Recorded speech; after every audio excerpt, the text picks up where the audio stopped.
Episode 2. All right, guys. Welcome back. This is episode 2 of the Not So Difficult, Uncomfortable Conversation. I am Shane, and I am here with my Alex, brother from another mother, AT. AT, go ahead and tell everybody hi. Hello, everybody. All right. I'm surprised I got brought back for a separate episode. I'm so Well, elated. look, so we can address that part in the beginning here. So when we first did this, this was one of those things to where all of the protesting and the rioting and different things started happening. Rest in peace. Mr. Floyd passed away. We all saw the video. We saw what happened. And in me, because of a lot of different reasons, one, I have a really, really hard time not speaking out when things are bad or wrong, or I don't hold my tongue very well.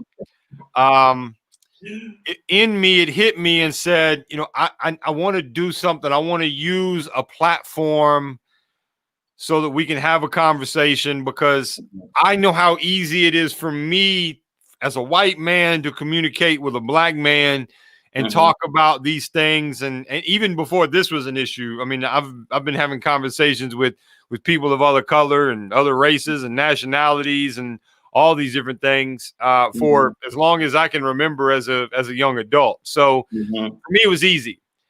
AT and I have been friends for a really, really long time. You can go back to the second episode or the first episode and kind of check some of that story, AT's story, my story, those kind of things. We won't necessarily rehash those, but I reached out to AT because I know his heart. I know that he does, represent a very large portion from a mindset standpoint of the black community. I obviously understand. I'm an expert at being white. I'm an expert at my journey. Just like AT is an expert at being black in his journey, right? So I felt like it was a really, really good marriage to do those things. So what we did, we threw this together in 3 or 4 days. I said, hey, do you want to do it? He said, I'm down. I said, what day works for you? He said, Tuesday. I said, fantastic. We'll make it work. Let's lock it in. And we went with it. And then we've been about a week since the last one, and we've had almost 3,000 people watch the last video, really with no promotion, nothing out there really. And that spoke to me and said, man, I think we're on to something. And we'll kind of dive into some of the messages and different things that I've gotten. I'm sure you've had some different people reach out to you as well. But for me, it only made sense. How can we make this something that lasts further into what we want to do more than just a one-time thing? So AT and I have connected and communicated and chatted about it. And it's definitely something that we're going to make this a weekly thing. And then, maybe we can tap into some of our other ideas and kind of share them out to the world as well. But for me, that's where I'm at. I'm gonna turn it over to AT here in just a second and let him kind of give his feedback on the first episode and his thoughts. But really quick, if you're watching this right now, go ahead and hit the share button on whatever platform that you're viewing it on. Comment down below with an emoji, something. And if you have questions, if you've got questions that are coming up in the workplace, no matter your race, black or white, if they're coming up in the workplace, if they're coming up in the home, if these are questions that you guys are hearing or dealing with, or even struggling internally with, I'm struggling with this. We won't call anybody out. We won't call anybody by name. Obviously, people will see you post it, but publicly, I won't use your name when we discuss the call and we have some other ones come in. So again, hit that share button, share it out. AT, I'll kind of let you share some of your thoughts on what we've kind of come up with. Sure. So I thought the first episode was a success. I think going into it, we didn't know what to expect. One of the things I wanted to get out of the first episode, though, is just we would have just a honest, open dialogue, a conversation about race, and I think we managed to do that. I do feel, and we spoke just yesterday, I do feel that we just scraped the surface, and so I'm hoping that tonight and maybe even over the next couple of episodes that we can go a little bit deeper, because race is, as you see right now, it's all over our radio, it's all over our television. It is something that takes a little bit more time, a little bit more dialogue. So I'm hoping that we can go a little bit deeper, and even from the standpoint of, you know, where this conversation can go. I love our theme, our title, the not so difficult, uncomfortable conversation. I like the fact that it doesn't specifically speak on race, because I'm hoping that we can take this a little bit further. You know, I have people hit me all the time at the church house, and I have 3 daughters, and they want to know how to get them through, you know, school without, you know, getting pregnant. Absolutely. You know? So I'm hoping that this discussion is uncomfortable discussions, or the topic matter will allow itself to just grow outside of just race, that we will be able to grow the show. So if you're a person who says, well, you know what, I understand race, everyone around me, love, we're all happy, we kumbaya the whole time, maybe this topic isn't for you, or maybe this is just a little too deep for you, I would still advise you to hit the share button. I would still advise you to comment. And, you know, at some point in time, I have a feeling that, you know, you live long enough, watch the show long enough, that we are going to get to a discussion or topic, a conversation that will probably be right down your alley. You know, will probably be something that, you know, maybe you need to sit down and go into a little bit of detail. So I'm happy about it. I didn't know we had 3,000 viewers and transactions or activity. I think that's great. And I think that has a lot to say to the time that we're in. I think people are really at a point where, you know, they want to talk about some of these deep things that have kept the country divided, actually kept the world divided. So I'm open to talk about it. As I said last, I'm not a professional. I'm not an expert on race. All I've been able to do is live on this earth for a long time, and have got to know some people. And as I said in the first episode, grandma always told me that if you want to learn something, know something, just live long enough. So I've lived long enough to be able to at least offer some type of feedback, or some type of discussion that is based in more so history, and I'll even say facts as well. So can't wait to get started tonight, man. I might even throw a few things out your way as well.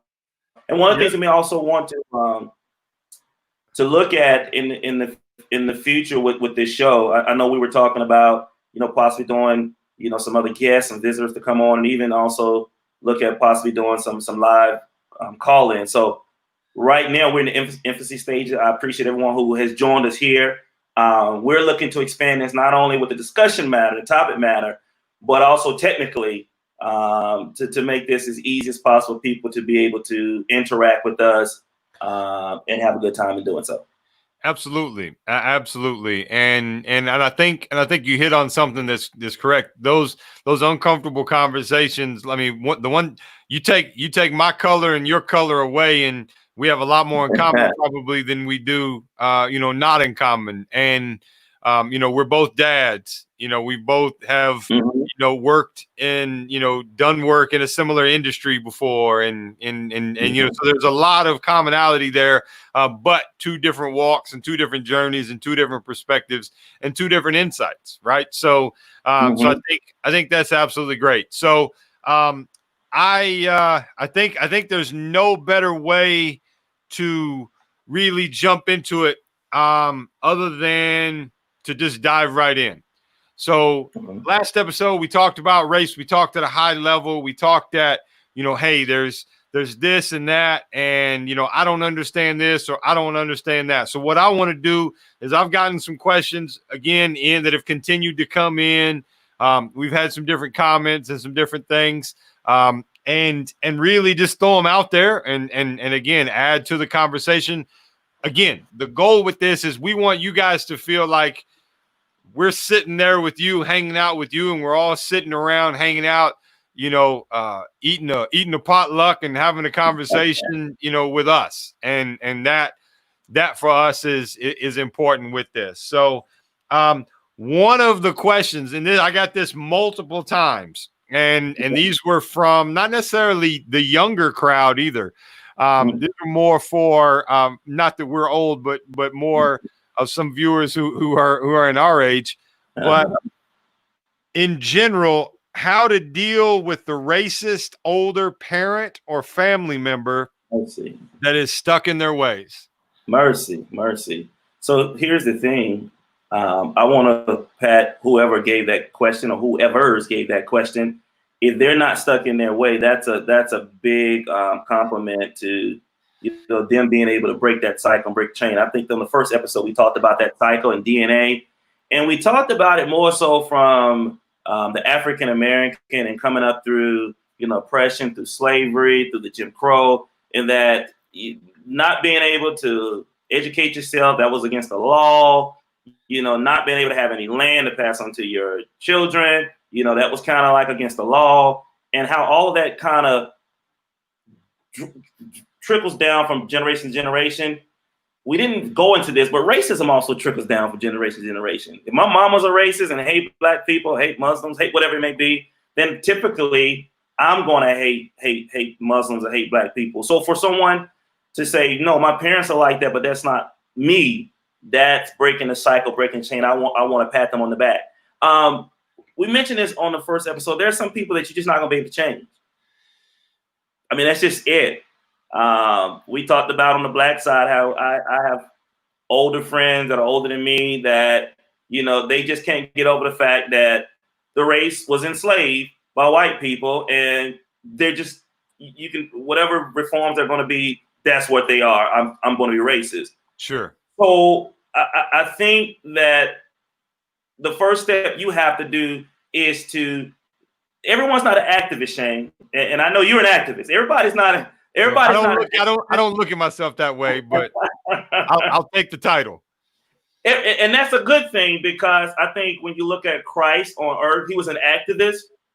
Everyone does not have that platform. Neither does everybody have that type of DNA to be able to do so. But what I think we all do have is the ability to speak up and to not join the game. Yeah. You've heard the saying that birds of a feather flock together. And even though it's a parent, you kind of have to deal with them. You can verbally and unverbally kind of let them know, nah, that's not cool. I'm not expecting anyone to go, and again, my background is in the church, and disrespect their parents.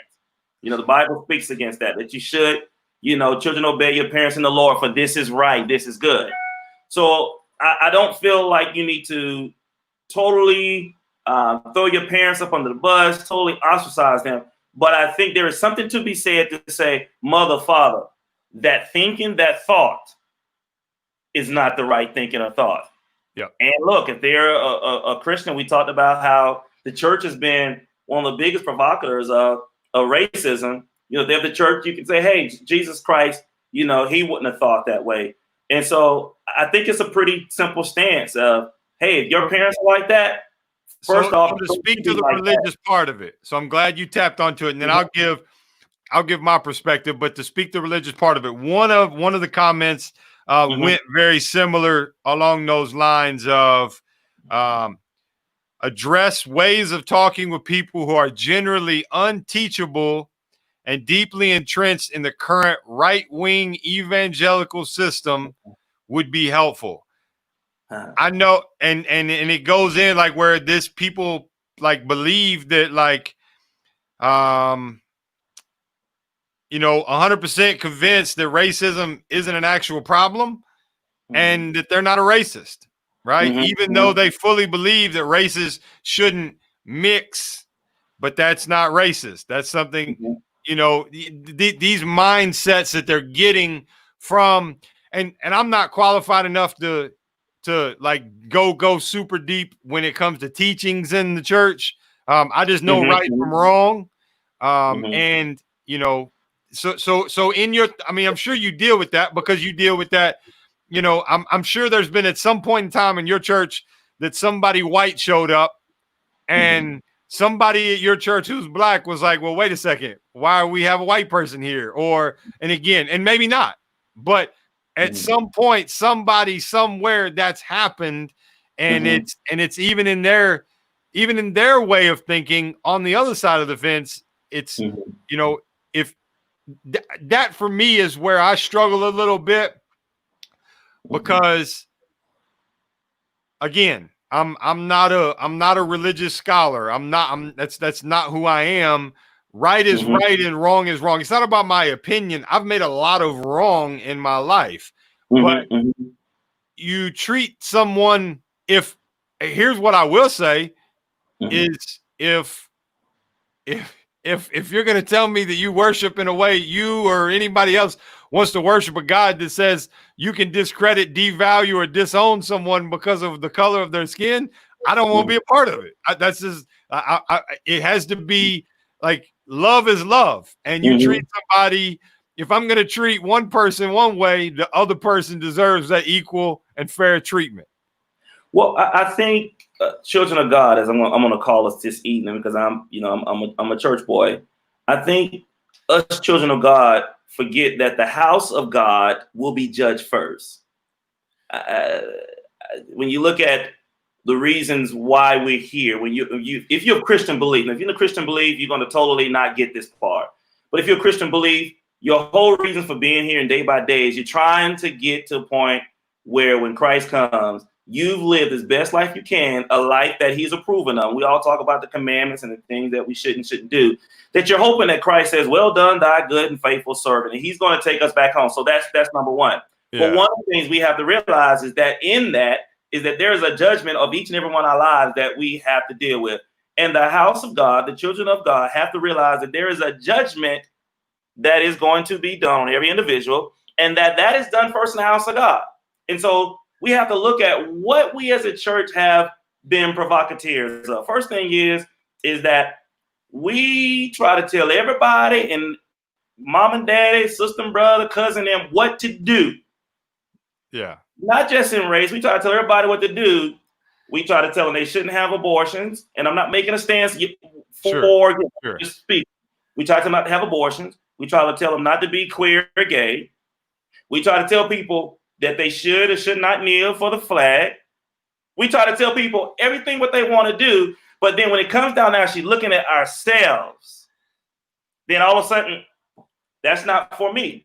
And I think that is so prevalent back in slavery time because we used the Bible back in slavery time to enslave. We took scriptures and turned those things around to make it be what they want to be, that God wants us to have slaves, and he never did. If you take aside all the principles and just look at Christ's life for the 33 years he lived here, nothing about what he did on earth said that there should be these different classes of systems. There should be these different worshiping here and worshiping there. He never, that's not what Christ enveloped in his ministry. And so I think that we have allowed the church to, from our own understanding of doctrines and our own entanglement to make it be who we want to be selfishly, we have allowed ourselves to do evil and cloak it up under the church and up under the Bible. And then not talk about it. But then when we do it, then we don't talk about it. It's nothing to talk about because what you're saying is not so. So there's no racism. What are you talking about racism? What do you mean racism? It doesn't even get brought up.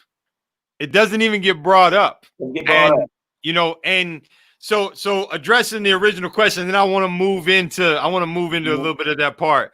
I've dealt with this. I've dealt with this with family or friends or whatever, however you deal with somebody older and stuck in your ways. I think there is a respectful way to do it. But me personally, I make it now again, everybody's not like Shane. Everybody's not 6'6" and a big guy and a loud voice and an intimidating guy. So I get that. Right. But I let it be known that doesn't fly. And I've got kids. So if it's my family, I don't want to hear you using this terminology, these jokes, or these words. You can live however you want to live, and you lived however long you want to live. That's fine.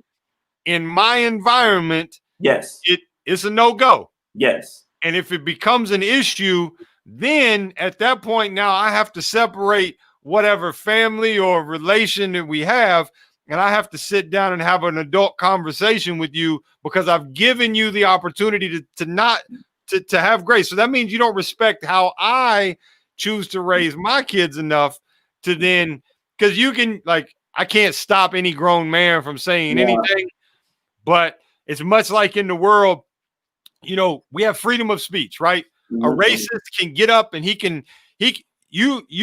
could pull up to the next gas pump tomorrow, and a racist could pull up, get out of the car, scream and yell, call you the N-word, all kinds of crazy stuff. That is his right to do that. However, we also have our freedom of speech doesn't void us of freedom of consequences or reactions either. You know what I'm saying? So, so we sometimes we lose that, and I can't look. I don't know what it's like to be. I can't understand. I literally cannot understand it. I can't understand it about, you know, I know that was a way that things were, but have you been completely blind to what the world has evolved over the last 30 or 40 years? Like that means you either don't, like, you're not very bright, because I don't, like, that's where it comes from me. Racism is ignorance, right? Like it's ignorance of, you know, I don't know. There's so many ways that I can go, but for me, I address it. I address it directly, and if it becomes an issue, then you're making the decision for me to have to cause separation here. So what I think I'm hearing you say is that in your home, you're going to train up the people that are around you, whether it's your children or anyone that you have the ability to influence. You're going to influence them in a way of non-racism. And then outside of that, you're going to make it known to those who are doing racism that that's not acceptable to you. Of course. I like it. Yeah. Because for me, it's like, for example, I've engaged in a lot of conversations over the last 2 weeks where I've interjected, and I've seen historically what, and some of them have been black, but a majority of them have been white, of, you know, like going back and forth with people that I know who are black, and like they're having these, like, well, I don't understand. And I'm trying to interject because it's not common. It's not commonplace yet for a guy who, with my skin color, to look at another guy with my skin color who has obscured or ignorant views, to look at them and hold them accountable on a public stage. And see, Shane, that's how change happens. Agree, 100%. That is the only way how change happens, when racism becomes the whack thing to do. Racism becomes the evil person. When you look at these videos where, I think it was out in Texas, a guy has a chainsaw, and he's literally going after these Black Lives Matters people, and literally, I think they were all white. And he's saying, don't let these niggers fool you. Like, the way that, when that becomes uncool to do, and people just don't say in their heart, that ain't right. So, people say, no, that's not right. And white people say that. And even on the flip side, you're talking about uncomfortable conversations. When black people start to say, yo, it's not cool, bro, to do, and I don't want to throw any stereotypes, I'm going to say, bro, to do that. Then that's how change happens. You're right. So when I chime in these conversations, one of those conversations was my question, because, and so to give context, because in case people wonder, like, well, how is he addressing black people? Like, where is his place? A lot of the times that's happened where emotion has been involved, and instead of asking questions or trying to get to the root of where this white person's misunderstanding is, it becomes an attack. And then if you've got 5 or 6 people with one point of view going after the one guy who's different, even though you may be right, it's going to feel like an attack. Like so I kind of step in to kind of steer the conversation, or privately address, like, look, if change has to happen on both sides. And if it's not I can't tell a black person to forgive people for being racist, but the reality of it is, as humans, you're going to, if you want change to happen, and there's all these people here who are racist, we've got to be okay with saying, I forgive you. You said it. And now I'm guarded. I'm guarded because you said you were sorry and you've made some mistakes over your life. Yes. I now have to observe to see if you mean that. But I have to start healing that process. Yes. Otherwise, the resentment is still going to live. That same resentment, I don't want to call it, frustration. Well, I won't call it hatred, but frustration. If AT, you're constantly upset and pissed off about, well, white people this, and I can't believe, can you believe he did this? And your kids hear that, you're now breeding a predisposed notion of what their perception is of white people before they ever have their own engagement. And that in itself is wrong. Yes. So when I was engaging this one individual, I asked, my question to him was, because it's easy for a person to say, I'm not racist. I'm not this. So I knew this person had kids. So my question was, how are you sitting your family down? Are you sitting your kids down and currently having a conversation about racism? And he says, no. And I said, okay. Now in my mind, I know that this person may not be a racist, but they're definitely on the fringe. Like we could go that way. So my question was, why? Well, instead of giving me an answer, he asked and says, well, are you? And I said, I'm not. And he says, well, why? I said, have you not, like, I'm openly, publicly discussing and calling these things out. My kids would be like, Dad, why are you sitting down? Like, we hear this every day. Like, it is an ongoing discussion in a way that I raise and teach my kids that they know. Can you imagine? Like, I've literally, they heard me record they heard race for 2.5 hours. Whatever. I'm on phone calls. I'm having conversations with my wife. My kids are probably hearing more about race than maybe any other white family right now in a 200-mile radius.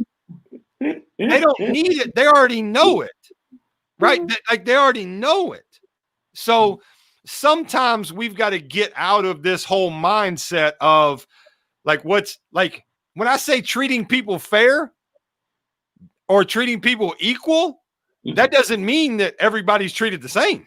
And that's where I think that's where the mindset of things have just gotten a little bit twisted. But for me, I address it, and I don't know. I would say if I was a black man, there probably would be conversations that I would be having in my home right now, because there has to be some education and context to why these things are happening and what this looks like, because in their lifetime, they've probably never seen a bunch of white people go out and hold Black Lives Matters posters and what is this? It's a new day. It's definitely a new day.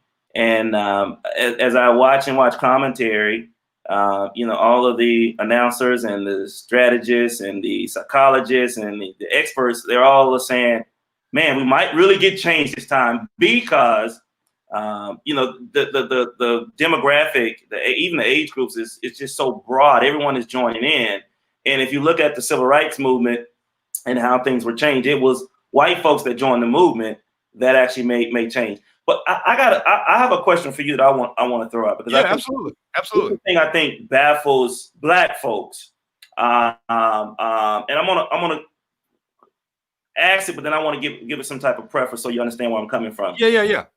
The empathy. How come white folks do not have any empathy for us? I've heard that a million times, and I've actually felt it myself. And what I mean by that is, when we try to voice our concerns, instead of hearing the concerns, if I said to you, Shane, man, look, I don't like the way, you call me. I need you to call me at a particular time of day. And you said to me, totally disregard what I said. And you said, I'm going to call you tomorrow at 7:00. I'm like, did he hear what I said? Yeah. I just told him, don't call me at that moment, call me a different time. And I think where black people are just confused by this is, we say we're hurting. We feel this way. We feel this way. And it seems like in a lot of cases, white folks say, we disregard what we're hurting, and you go straight to Well, stop rioting. Stop kneeling. Back in the 60s, stop protesting. Wait your time. Get out of the counter. Don't do the sit-ins in the counter. And we're like, well, when we were talking about this stuff, you didn't seem to really care. So I want to kind of understand, where is it, how is it that white folks just don't seem to show the empathy toward us? Because I would imagine that if they were to flip shoes and it was their son or daughter, take away the skin, son or daughter, I would imagine that it would be a different type of awareness. Can you speak to that? Yeah, absolutely. And it's funny, I actually addressed this exact topic with a white guy yesterday who, he's like, man, and I don't believe he's racist. He's like, but we grew up together. We went to the same high school, man, like we all have the same friends. He's like, I'm just confused. He's like, I don't understand. Like I was poor too. Like what is that? Like, what does that mean? So I'm going to be honest. So I'll preface and say that mindset, I'm not a psychologist. I don't pretend to be one on the internet, but that mindset is what's pre-programmed in from a white supreme mindset of you're going to do and you're going to express and you're going to voice how we say it's okay. Right? Because that's what I hear when I see it. Why do they have and the lack of empathy, I think, because I am trying to not have conversations with just people who are like me. I'm legitimately trying to have conversations with people, and I realize that I've probably scared some people off because I just call a spade, and unfortunately, I don't know any other way to do it. And it's not from a shaming standpoint, as I want to make you uncomfortable. I want to make you uncomfortable when you wake up. That's how you feel. But so what I hear are things like, I don't understand, or I don't know. And a lot of it comes down to the education and understanding of the plight, if that's the right word, of Black people, right? It's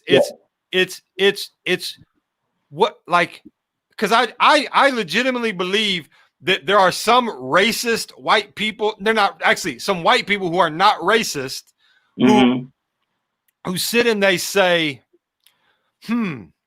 let me, I don't know what this means. Like, why would Black people think that we're treating them differently? Why? Because maybe you live in suburbia, Indiana, and there are no Black people. And the only Black people you've seen are a couple of the athletes that play with your son or daughter on the high school team, and they're there. And that's all you really know. You've not really spent any time getting to know them. There's pleasantries, you invite them over, the kids come over for dinner and hang out, but you haven't really thought about. So a lot of times it's, we don't understand. And I use this analogy when people were talking about, and by the way, the whole rioting and protesting and all that, saying everybody said it's taken away from the narrative. Some of it did take away from the narrative, but look at all the change that started to happen as well now because you do it. And everybody said, oh, well, you don't get anything done. That's not true. You absolutely do. But to go back, a lot of it has to do with a lack of education. And one of the things I want to talk about on one of these episodes is something like Jim Crow. I'm willing to bet you that there are people under 45 years old in the United States, white and Black, who do not know what Jim Crow is. And I'm willing to checkmate you on that and say, yes, you are correct. So they don't even know, like it came out, and I thought he did a really good job when Drew Brees, he addressed and he made his statement, right or wrong, it was absolutely insensitive and untimely for using it, even if those are his beliefs. I don't think he should apologize for his beliefs, but I think he definitely owed an apology to his brothers that he goes to war with every day, and that he's probably had private conversations of empathy with them, and then publicly come out and make it look like make them look crazy. Like, wait a second, you say that's your boy, and why is he not riding with us? So when and I can't remember that, man, it just slipped my mind, but one of his teammates came forward and said, look, you talk about your grandfathers and how much pride they had, and when they came back, they were heroes. Well, my grandfathers fought in that same war, and when they got off the bus, they were lynched, beaten. Their uniforms were ripped off of them. They weren't allowed to vote. You know, all these different things. So, you know, I think it's the lack of education that some white people just do not have. Don't have. And it's hard to empathize with something you don't know anything about. It's not. Yeah. And that's something that I will caution any black person that's watching this. Just because a person can't empathize with what's going on doesn't mean they're racist. It doesn't. It does. I don't believe that. I think the opportunity. It's like this. Every strong, devout, regular church-going Christian has, for the most part, a set belief on something like gay marriage or abortion. Until your 9-year-old or your 10-year-old daughter gets raped and she's pregnant, or your 13-year-old son comes to you and tells you he's gay. Yeah.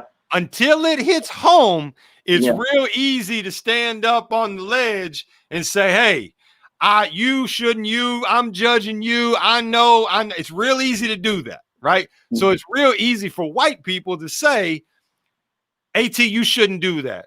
You used the N-word. You used the N-word earlier. You shouldn't do that. You shouldn't do that. Well, in reality, it's not my place to say. And it's not my place to say, but there has to be the conversation where the education happens. And I use this analogy, and people used it when they weren't empathizing with why the protests were happening and why people were acting out and why violence did come out of that, because the violence stems from frustration. It steals from hurt. It steals from fear. It stems from all of these things. And one of the things that I use an analogy of, I said, look, I've got a daughter. And let's say my daughter is married. And my married daughter, her husband starts to abuse her. And she calls the police. And the police show up and he talks them out of it. And they go on their way. It happens a second time. She calls the police. Nothing happens. It happens a third time, and instead of calling the police, she calls me. How many more times do you think I'm going to be okay with it happening before I get violent and I get physical and I get disruptive? Well, it's not going to be long. And no, it's not.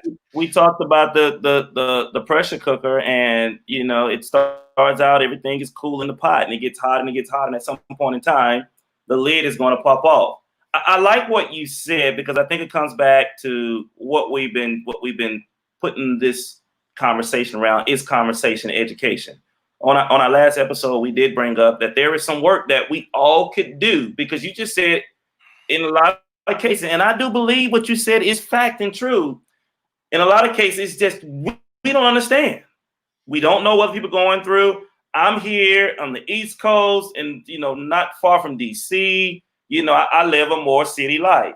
I don't have a clue what those in Wisconsin and Nebraska are going through.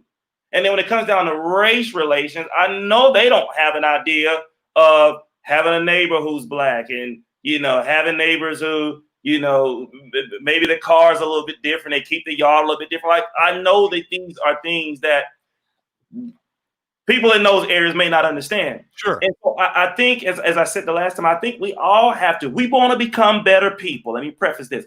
If we want to become better people and empathetic, not just to what we know, there is some work that we all have to do. And I think some of that work is, if you're in suburban or rural America, and there's literally no black people 100 miles where you are, there are things that you can do to understand the plight of black people. I'm not telling you have to, but I'm telling you really want to be empathetic and understand what's really going on, then there's some work that we have to do to become better people. There's some work we got to do to become more empathetic. And there's simply just work we should do just from the simple standpoint of, I just want to know, like I said, be a better person. And so I think we have to start putting in a little bit more work, and that's Black folk and that's white folk alike. We need to put in a little bit more work. So that's a good point. So that's one of the questions I got. Why does it feel like white people have to do all the relationship building with Black people in the current times? Well, I don't think they have to do all of the relationship building, but I think Black people have reached out so many times to that unempathetic ear that we talked about, to the point where we're like, what else can we do? We've been telling you, we told you for 200 years that slavery wasn't right, and finally we had to literally fight for it. We told you Jim Crow, you know, we weren't happy about that. So then we had to lose Malcolm X, we had to lose Martin Luther King, we had to lose JFK and RFK. Like, what else do you want us to do outside of telling you? So I think that's number one. But here's the thing, I don't really, when I look at it and I want to strategize, I don't think it's white folks got to do it, all Black folks got to do it. I think we got to meet somewhere in the middle. And these conversations like this, the not so difficult, uncomfortable conversations, because I do believe that ultimately it is a misunderstanding between both races of what the other actually is feeling. And I believe, and maybe I'm wrong, again, I'm not an expert, but I believe I think you're on it. The white racist heart, outside of just pure evil, I think it is a fear that a Black man, a colored man, a Mexican man, a Chinese man, the fear that they're going to take something away from me. Yep. Need it be the white woman, need it be my job, need it be my economy, you know, need it be whatever it may be. They're going to take something. And here's the thing I've learned, Shane. I don't mean to give the problem and give the solution to it in the same conversation, but there is enough of all those things I just said for everybody to get some and have an abundance. Absolutely. When we're in America, where you got people that are billionaires, there's enough money for everyone to make money.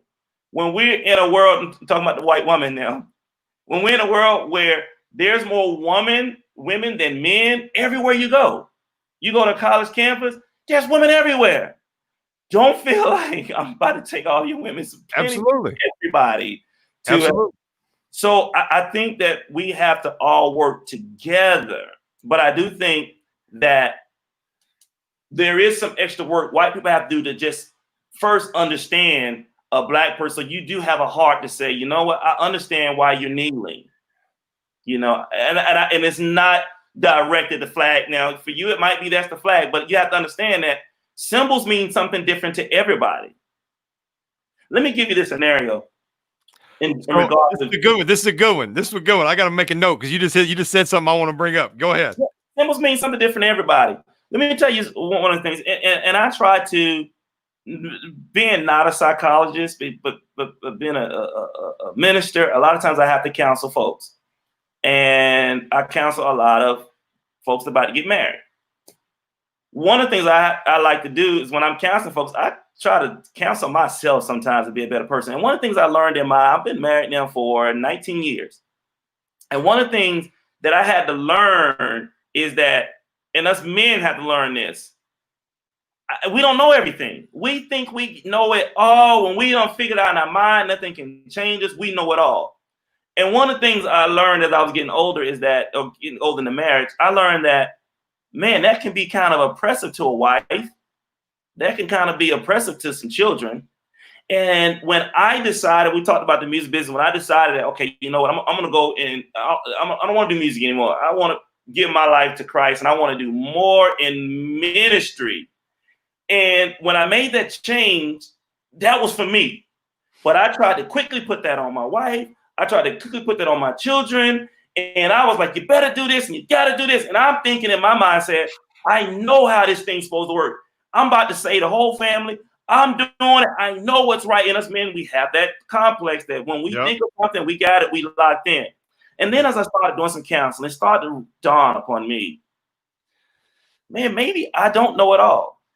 maybe I'm making mistakes. Maybe I'm a little bit fanatic right now in my push to, to just change everything all of a sudden. And then when I got to the point where there was no more maybes, I got to the point where it was true. And I said to myself, I know that this is harming my marriage, because when I start to talk, you can just see it amongst my children's face and my wife family, like, oh, here he goes again. And nobody wants to live like that. And so I preface all that and said all that to say that we have to take a backup moment and say, just because I think I know it all and my symbol says this and the flag was this and my grandfather then did this, that was right for me. But maybe somebody else has a totally different experience. My wife didn't have that Jesus Christ experience in 2010. She had it later on. But as I was trying to push that and wouldn't empathize, I wouldn't hear what she was saying, it was drawing us away like this. Yep. And at the end of the day, I had to say to myself, do I want to be right or do I want to be married? And my grandfather always said, it's cheaper to keep her. Absolutely. Hey, absolutely. Absolutely. So you talk about symbols having two different meanings. So recently I started doing some business with some amazing people over in India. So I've been starting to do a bunch of research, and that's how I do things. I want to research. I want to learn about your culture. I want to learn to be respectful when I'm there. I start watching some videos, and I start seeing now keep in mind, this is where I'm getting ready to go and potentially visit and spend some time. I start seeing the swastika. And I was like, wait a second. I rewound the video. I was like, did I just see a swastika outside the grocery store right there? And I watched it again. I saw it again in another video. And I started noticing it in old designs. And I was like, wait a second. This ain't right. Wow. So I did a little research. Come to find out, our friends, the Nazis, hey, you know what? They stole it. The swastika used to mean things like health and luck and success and prosperity in India. So they were stolen from them. Wow. Even though it's out there. So because something was louder and worse, it completely destroyed the meaning for them as a culture. And yet, like, we got to be okay. And I'll go back to it. And I will say this, all the pride in the world that we want to have in that beautiful flag, it does not mean anything until all people who live in this country feel the same way I do when they wake up. And if you're a true patriot, and if you truly love your country, then you will realize that you don't have to join the military to fight the good fight to make sure that flag has the pride. And that's the truth. That's a touchdown. And that's the truth. Yeah, no, that's a touchdown. And listen, I have friends who've went. I know people who've died over there. I've known people who've went and they had friends who died. Who all those different things. They're all in wars and all that stuff. I get it. I get it. But they died for nothing. And that's the truth. That's not to disrespect them as a human being or what they fought for. But they died for nothing if every human being walking this country does not have the same life, liberty, and pursuit of happiness that I do. Period. That's it. That's it. So until that happens, you got to be okay with the people being slighted, not seeing it your way. Yes. You've grounded your children, I'm sure, a time or two in their life. I'm from the South. I've whipped them a couple of times. So they feel slighted. Yes. Because you're punishing them. They don't understand your viewpoint. But they don't have a choice because you were the one who had to clean up the mess in the kitchen 7 times in a row. You were the one who had to deal with. They're thinking, wait a second, I thought my dad loved me, or I thought, like, It's the same mentality. And we've got to be okay with saying, hey, I don't have to agree with you, but what I damn sure have to do is try to listen and understand you. And that's what matters. And for me, you know, so much of it comes down to, am I willing to love? Am I willing to listen? Do I want? So we talked about the question you asked me about having empathy. Having empathy, you got to first start with wanting to have the empathy. You can't force empathy on somebody, but you don't get to say that you want to know if you're not willing to. For example, anybody in my community right now who's seen my videos, and I know they have, who's seen this video, who's seen the last video, if they're truly struggling and they've not given their best in some form or fashion, signed a petition, posted something, called somebody, whatever, if they're not doing that and they've not reached out to me for help, I would argue that you don't want to understand. And I'm a really accessible guy. I walk my neighborhood every day. I'm an accessible guy. If you want to have a conversation, all you got to do is hit that message and we'll have a private conversation.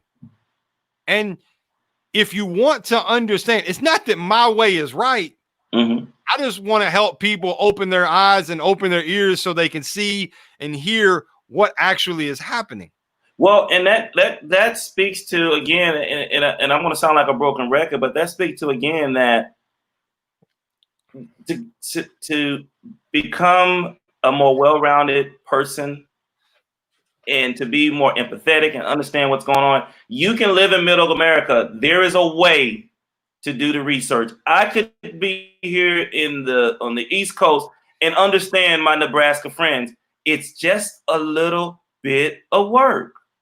And that's all it takes. But you said something, that's why I want to harp on this. I think a lot of times we just don't, we like who we are, we like what we got, we're set in the way we were raised. I'm not gonna say we, because that doesn't necessarily apply to black people. That applies to white people. I've got it easy. I can walk, nobody stopped me. I've walked 20 miles in the last 6 days in my neighborhood. Nobody stopped me. Nobody's asked what I'm doing here. Nobody's asked me if I live here. I don't have those. Nobody's threatening me to come do any harm to me because they saw a video of me those things haven't happened to me. Shane, right? let me throw this out. Let me throw this out while you're saying that. So you just talked about a lot of different things that black men, even black women, go through. Let me just, so that I can make this personal. At 46 years old, middle class guy, I got 2 really nice cars in my driveway. I'm a minister. You know, I'm not a hellraiser. You know, I don't even use curse words. Hell is probably about the best thing you're gonna get from me. At 46, Shane, understand this. Understand the gravity of what I'm trying to tell you. When I walk into stores at 46, low cut, no dreads, no hoodies, I'm in my suit stuff all the time, I feel like I cannot even put my hands in my pocket. I feel like when I touch something, like it's got to be all out in the opening. And whether or not someone is watching me on the security camera in the store, I feel that way. And here's the thing. When I was born, I wasn't born to feel that way. It's through this Pavlov, the Pavlov experience. Yeah. It was through stimuli, seeing stuff happen over and over and over, and people saying, "What you got there?" And but I could take. Matter of fact, I'll share this for later. But are you buying that, sir? Or is that yours, sir? Are those shoes? Like all of that over time has made a 46-year-old guy who is the least threatening person in the universe, who has enough money in his pocket to at least buy some cornflakes. When I walk in Walmart, I'm literally like making sure there are no blind spots in me picking up food. You know, I'm making sure that I put it in the basket. You know,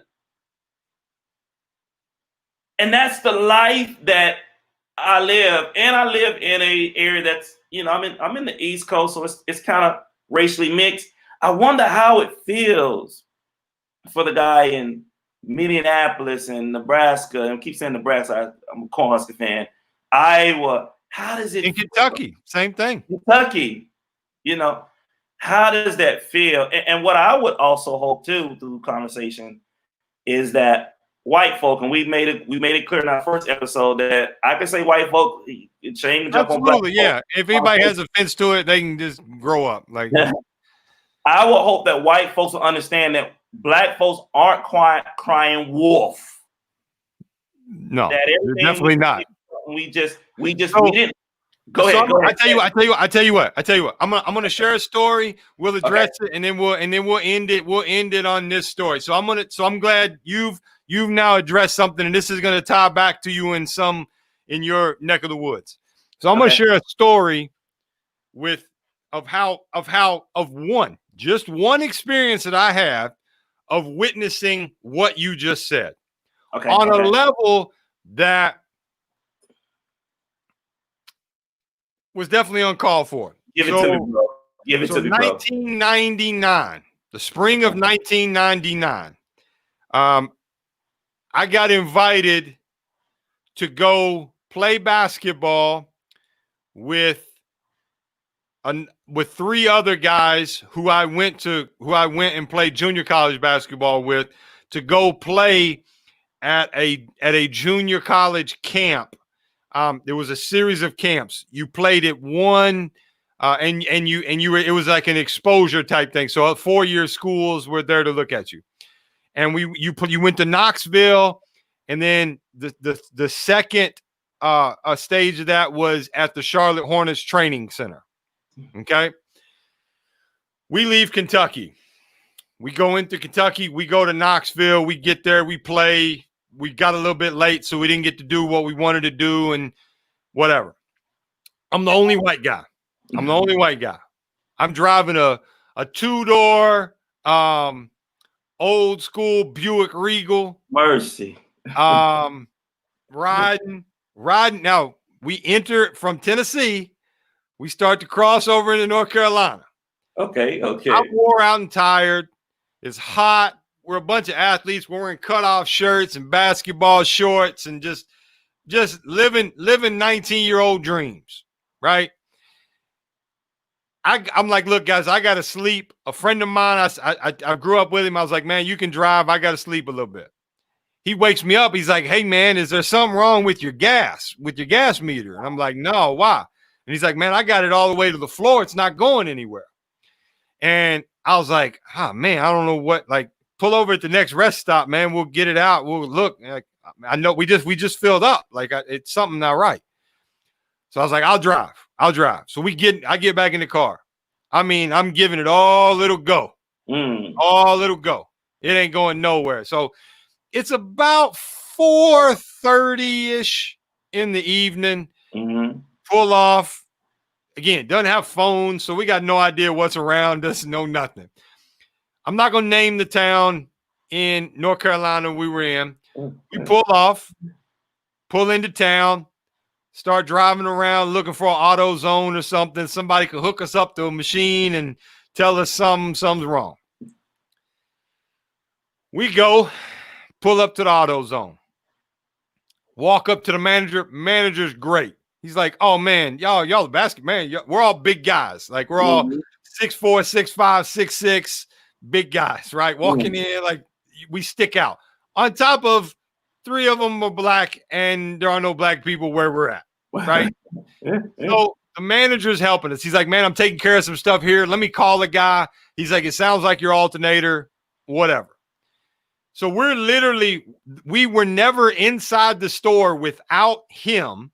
And we're sitting outside.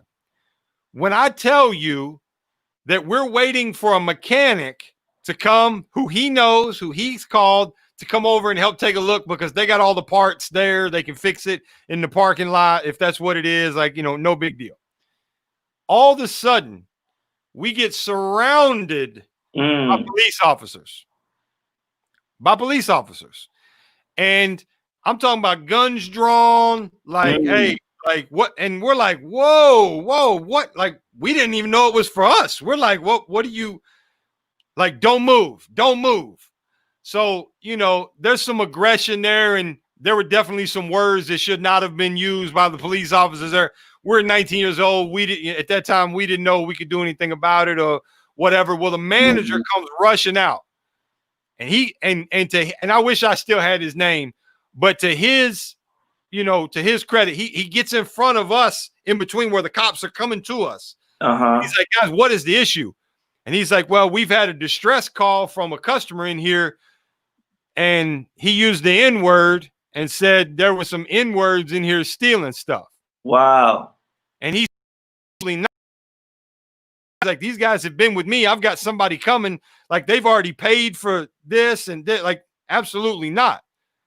And I'm telling them, you can search the car. You can do whatever you want to do. So he talks them down and they leave. This story's not done.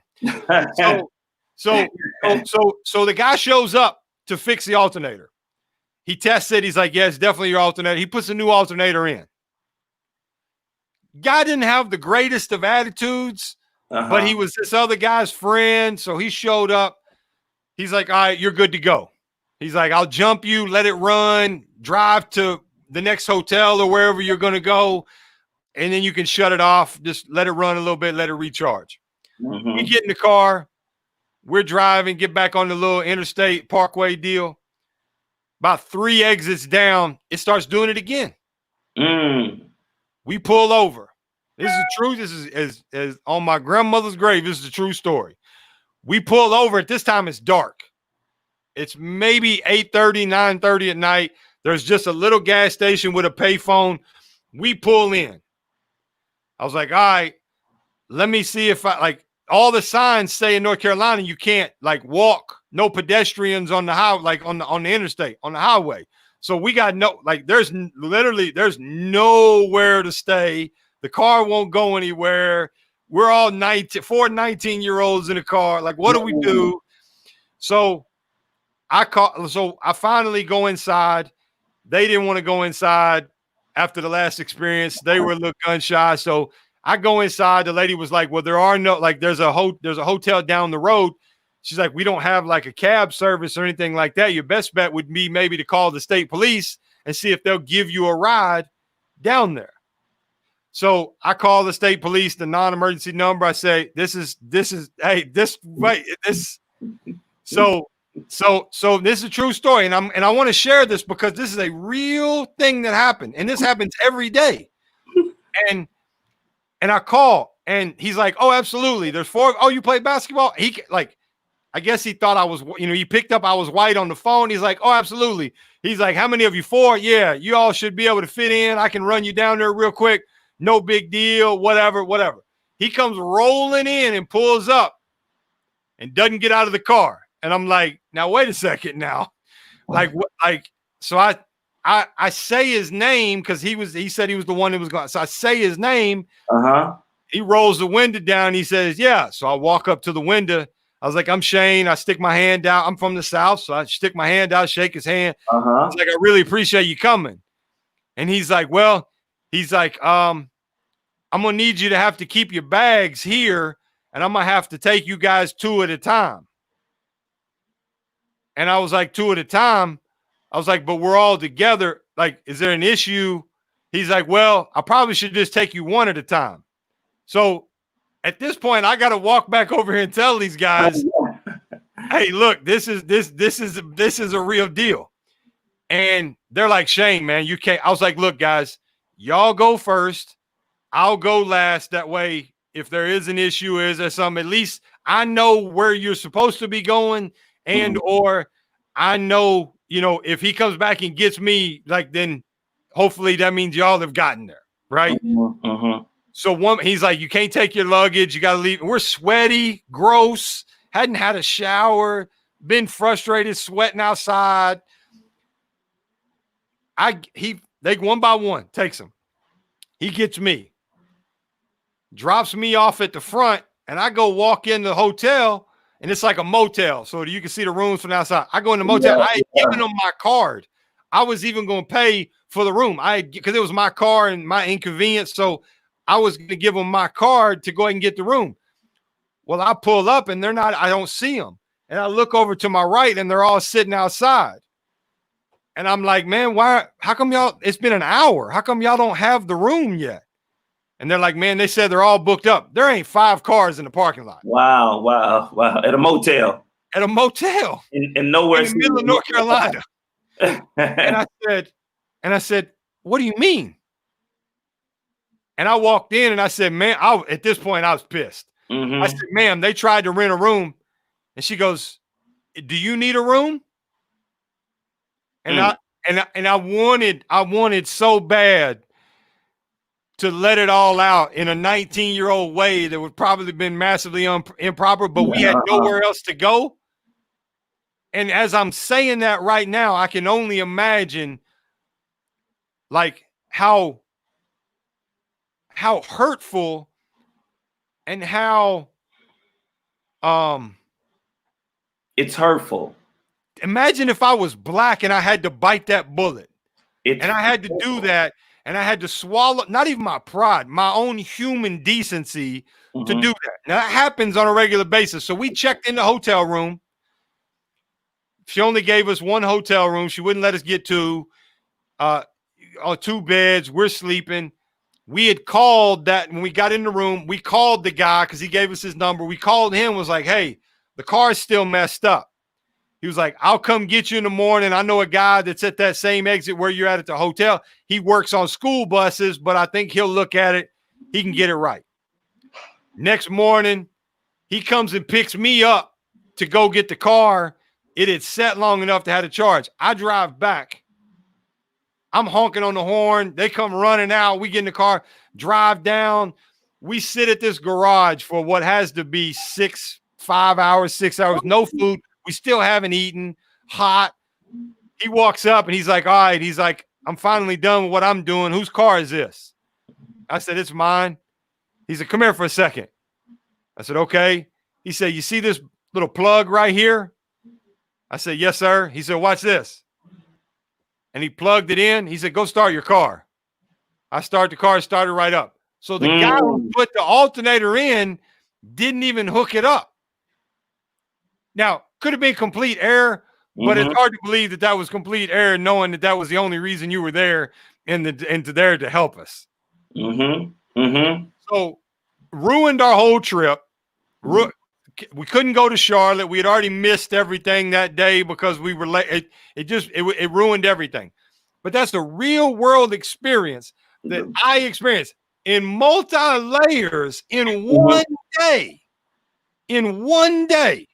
Of experiencing that kind of racism. And when I tell you, I was probably more pissed than they were, because probably they've experienced it so many times they've almost become numb to it.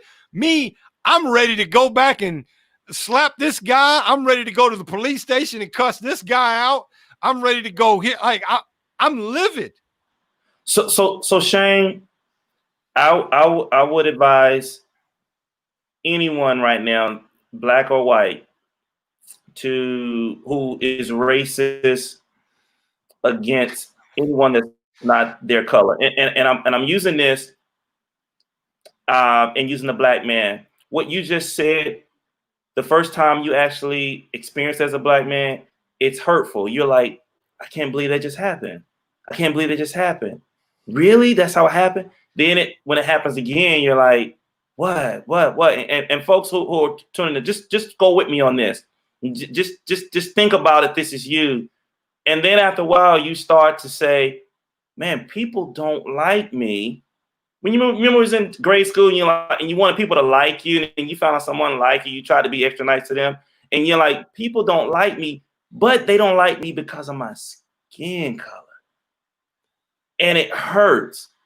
And then you go through life of like, man, I especially if you're like myself, who like I want to be liked. I want to have white friends. I want to have, Chinese friends. I want to have whatever. You go through and you're like, what can I do to be better? And that's not how life should be.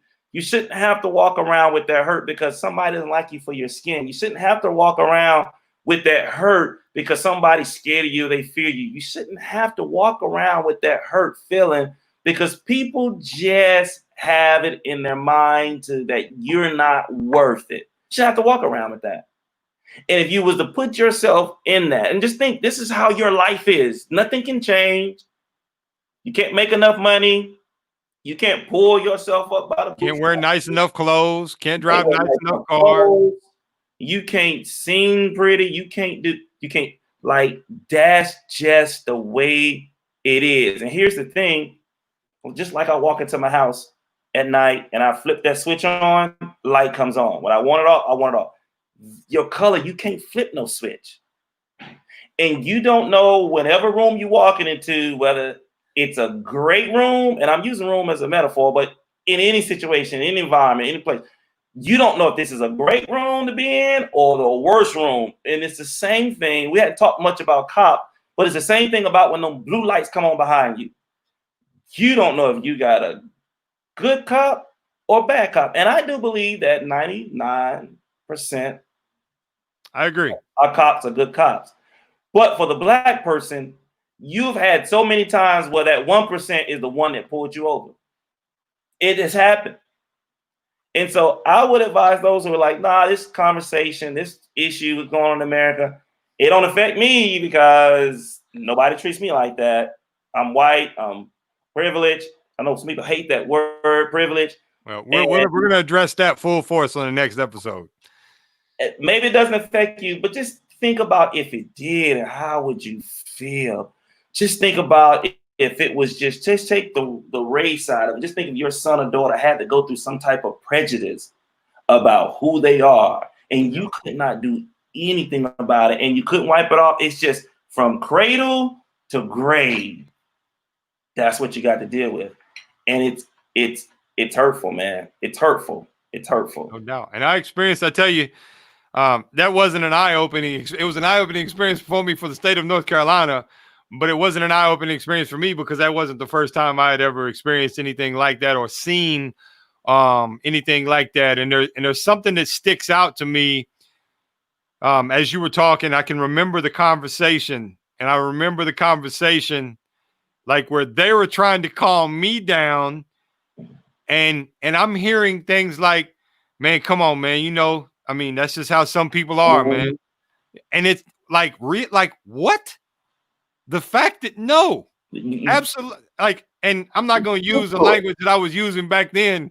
Like, you know, no, absolutely not. No, no, that ain't how it is. Like, and I'm not upset. Like, for me, I'm upset because if you're with me, like, you're with me. Like, like you're with me. Like, it does. Like, we're going like. If I show up somewhere and like, hey, some guys have some issue with you, well, they got some issue with me. So we got like, that's just how I get down, right? Like it's going like it's like that's who it is, like that. But that's what I know. I live by a certain set of morals and standards that most white people do not relate to. They don't understand because I've also experienced the underworld of the world. Right. And the sketchiness of the world. And I like people talk about being woke. Like I could turn you on to some things that would really make your head spin when you get into things and understand things about Freeway Ricky Ross and, you know, the crack epidemic and all these I could share, and we're going to address all of those things. We're going to share some of those things that it's going to make you look back on history and think, I've been lied to. And you have. And so I just wanted to share that with you. You brought that up in your experience, but I wanted to give contrast that I've also experienced that as well as a white man being with black friends in an instance that was like not just it wasn't like it was a one-time thing. And for any of you that think that was completely coincidental and think it was not coincidental that the lady, he slipped and said it was a lady distress call said that some N-words were in the store stealing things. That didn't make the whole scenario racist. It doesn't, like, it doesn't take a person, like, there's no special glasses that you can buy that help you see racism. It either is or it isn't. And we talk about, and I know I said we're going to end it, but we talk about this whole not saying anything. I've struggled with this for 2 weeks, and I'm going to be, this is solely my opinion. So I'm not going to put this on AT, and I'm not putting this on every white person. Okay. But sitting in silence, I got a friend of mine who travels around the world speaking on employee engagement and different things. And introjection is one of the words when I asked him some questions about leaders who struggle with making a decision or calling to action or bringing awareness to something because of backlash or what might happen. Now, I've been really, really critical of religious leaders in this time. And I believe as a white man that it's needed. I believe that if we're going to speak up and if we're going to be quote unquote community leaders, then you have we'll call it what it is. If God called you to preach, then you have a God-given directive to rebuke and call out things that are ugly, things that are wrong, and things that are where your sheep or your flock or however you want to word it, your congregation are misguided. And it's unfortunate to me because if I can see that, hey, all these people, it's not a coincidence that a large number of people from the same church aren't posting and sharing and putting things out there. Wow. If you think that that's coincidental, then you need to address that. And this isn't to one particular pastor. This is to all of them.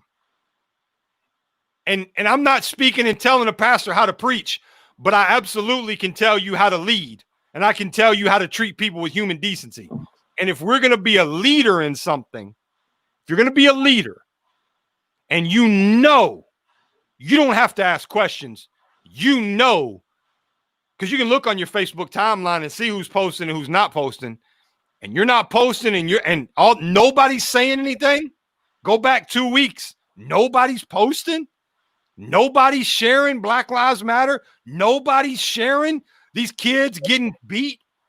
These kids getting murdered. Nobody's sharing.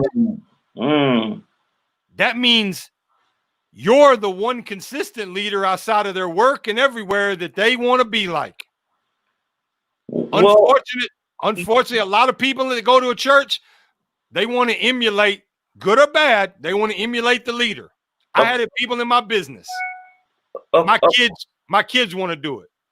Of course, and as we talked about in our last discussion, is that when you're called by God to preach the word, there has to be a yearning for souls, and that yearning for souls basically pushes aside politics, pushes aside, and I'm just talking politics in America, but also politics within the organization.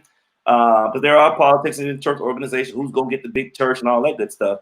But it also pushes aside money. And I'm being, and not to cut you off, AT, but I want to make sure it's clear that I'm like, that's not singling you out and saying I'm not directing that towards you. That's my viewpoint towards everybody. Yeah, no, a leader. I mean, the word is a leader is one of those things that you don't have to even have a definition for. When you say what it is, people are like, you ask a kid, what's a leader? They're going to say person who leads. Yeah. Lead means I'm showing you the way. I'm pushing you in a certain direction. And so for such a time as like this, a leader should always be a step ahead of politics, a step ahead of what's hot right now. We should always be a step ahead of that. And if you, in this particular time that we're in, if the church was leading out more, we wouldn't have the riots in the streets. If the church was leading out on from a moral perspective, we wouldn't have what we have. But what has happened is that our church has become so involved with the politics that for us to lead out in a strong moral way, we didn't have to denounce the politics. And then all of a sudden, the house comes tumbling down because we've taken such a great stance in politics. The 20th century church, instead of just being a church that speaks Bible, we now speak politics, and we have endorsed politicians. And so when a politician goes off the rail, and I'm not even talking about their political agenda, but just when that political person goes off the rail in the moral things they do or say, for the church to denounce that and then lead us in the biblical way, we now have to denounce the politics, which the church now is built on politics. And so I don't know. I don't know the Bible like you do, AT. So I'm gonna ask you one last question before we wrap it up. Yes. And you can educate. And this isn't like a whole religious, like, it just happens to be where this thing is crossed over and some of the questions that came up. So don't let that turn you off if it's not your thing. You know, it's okay to learn some of that too, as well, like I am. So let me ask you this. Yes. Did Jesus ever call out politicians or political figures? Man, we talked about it last time. The greatest political figures of his time was the Pharisees. They were running the show, man. And he called them out so much that they killed them. So is that essentially a fear? And I'm not putting this on you, so don't answer it. So I'm gonna throw it out there. The difficult. I know you got a lot of friends who are pastors, and I'm trying not to paint you into a corner. The difficult conversations. So are pastors not why? So I can only assume that a pastor would not come out before his congregation and say, you know what, this right here, we're not going to address it today. We've got some things that we need to address. On the news, you're seeing this. On the news, you're hearing this. On TV, you're hearing this. Let me tell you what's right, and let me tell you what's wrong. And we should never do this. You should never do this. If you're doing this, is the fear that by doing that you're going to lose your job, or the people who donate on Sundays isn't going to put any more money into the thing, or they're going to have a meeting with the elders and ask you to leave, or like where does that come? You don't have to answer. No, I'm going to answer because you just answered all of that. Like all of that.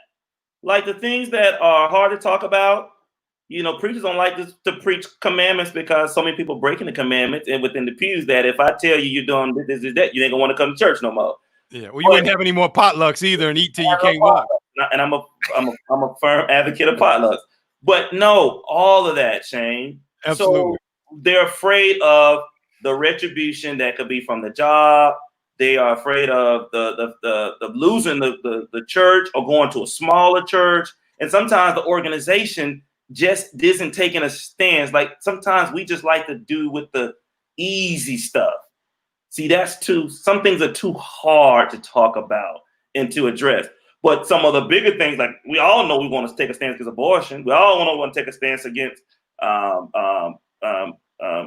queer. Like all those things are easy. But when you start talking about some of these things that actually have to deal with your pew member or deal with the politician that I got to deal with when we step outside and we bump into each other at a restaurant, and we so I want to make it also clear that when I make those really like emotional statements about that and calling those things out, it's not to ridicule any pastor. It's to raise awareness and to cause them to think and say, wait a second, because I want people to know, like I would love for a pastor to reach out to me and say, hey, will you come talk to my congregation? I'm not a pastor. I'll never pretend to be one, but I believe I can convey a message in a way that like put the onus on me to allow me to pull the curtain back. Because why are you doing what you're doing if you're afraid? Well, and let me jump just a track or two over. Martin Luther King, I think it was Martin Luther King, said that, and I'm a Sabbath keeper, but I'm going to use Sunday because this is what he said. He says, Sunday is the most segregated part of it.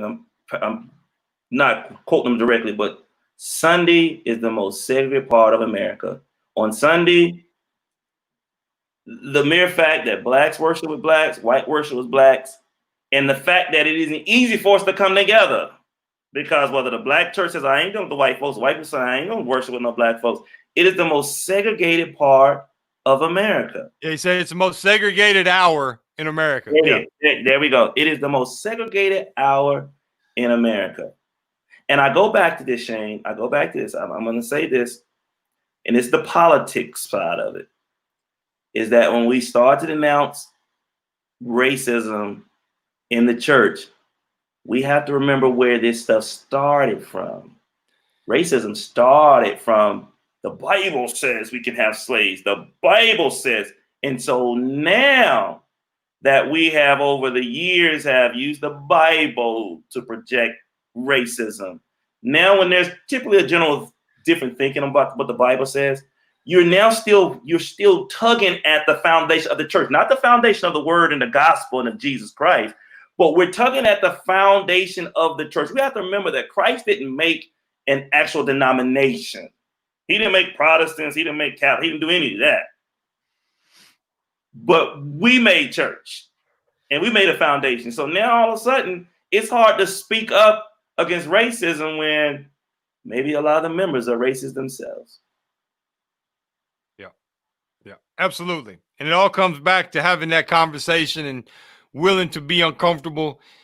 And I mean, in my words, willing to piss people off and make them, them upset, because it's the only way we're going to have change. I'll say it 1,000 times. This is a white America problem. This is not a black America problem. And until white America becomes comfortable with having the conversation on a regular basis, then it's going to continue being a problem. It's going to continue being a problem. I said this last. There are a lot of idiots out here, man, who just ain't going to deal with white people. But the majority of black people are waiting to open our arms and say, look, let's all. We're not all saying, give me my 30 acres and a mill and give me my reparations. You don't have to apologize. There's nothing to apologize for. No. Yeah. Come on, let's do right from here. Look, let's come on and do right from here and go forward. Absolutely. That's all. I understand, and I'm with you, and what can I do to help? We need an empathetic partner like yourself. We need more empathetic partners. And when we can get there, look, I think America and the world will find out that, man, if I just treat everybody like I treat my son and my daughter and my husband, my wife, we all are going to be happy. I can still keep the same job. I can still make the amount of money. I still have the same opportunity. I don't have to worry about them Mexicans coming up from the border and taking my job. I can still have my same old life. Yeah. When we all can realize that, we'll be fine. Absolutely. Absolutely. AT, I think it's been great. I'm looking forward. Those of you that are still tuned in, we'll be back next Tuesday, same time. And it's going to be a little bit more formal on the topics, kind of moving forward from here. So we'll probably put some different things out, asking for some questions and some feedback on a certain topic. And from them, AT, I tell you what, man, I'm loving this. I love the conversation. I've no doubt pissed off some people and ruffled some feathers. Last time, I think I said I checked my friends and I lost 6 people. Mercy. On the last one. I've only lost 1 this time. I've only lost 1 since we started. So that person said they were like, Jesus, I'm gonna give him another chance. I'm gonna see if he do the thing. And you did it. That let you go.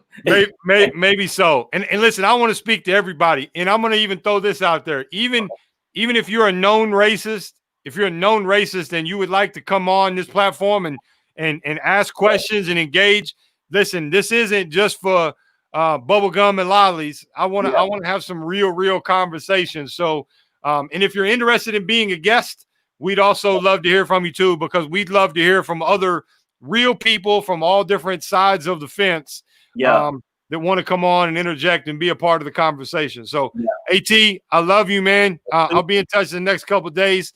And thank you guys so much for watching. Thank you, guys. Love you too. The not so difficult, uncomfortable conversation. Boy, it was fun again. Absolutely. All right, brother. All right. Have a good one. You too.